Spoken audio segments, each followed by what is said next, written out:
Mr. Nigel Farage. In an age when the gap between ordinary voters and the European political class grows wider by the day, I have to ask you, having listened to your words this morning, just what planet are you on? This pretence that everything is going incredibly well. The EU is mired in deep structural crisis. Greece and Portugal and Ireland cannot survive inside the euro. The Danes have torn up the Schengen Agreement, and good for them, because the total free movement of peoples is a completely irresponsible thing to have done. And public opinion is saying, whilst they want a European cooperation, yes, of course I agree with that, what they do not want is this Europe run by unelected bureaucrats like Mr Barroso. You say the EU is fantastic in a recent comment. You are supporting the destruction of national democracy. But it is with reference to Greece that I am most concerned about you, because when faced with their recent enslavement, you said, "We lived for many years as a non-sovereign country under Soviet occupation. For us, European integration is not a threat to sovereignty, because we experienced not long ago a serious threat to our sovereignty." So what are you saying? That this is not quite as bad as the USSR? Is that really good enough for your people? And today you describe Greece's problems as trivial.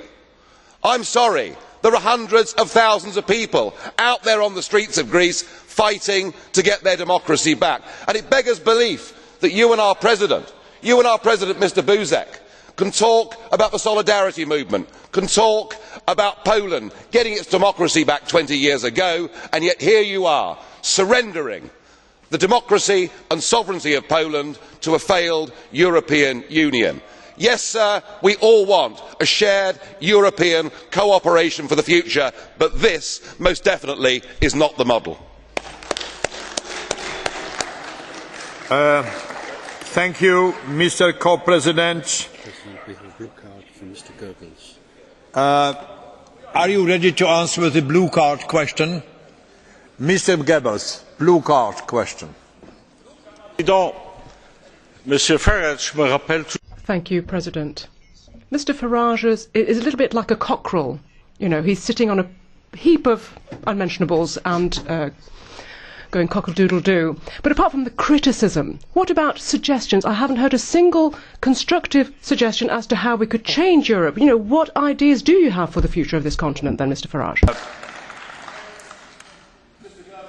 Post 1945, there were some very sensible ideas put together, namely the Council of Europe. Let us have a Europe where we sit down together, where we have a free trade agreement, where we agree minimum standards on work, on the environment. We can do all of these things without a European Commission, without a European Parliament and without a European Court of Justice. We have done it in security terms with NATO. Yes, it will mean you will lose your job, Mr Barroso, but apart from that, why can't we do things as mature democracies? Yes, I want you sacked, Mr Schulz, as well. I want you all fired. We can do those things, and that is a positive way forward.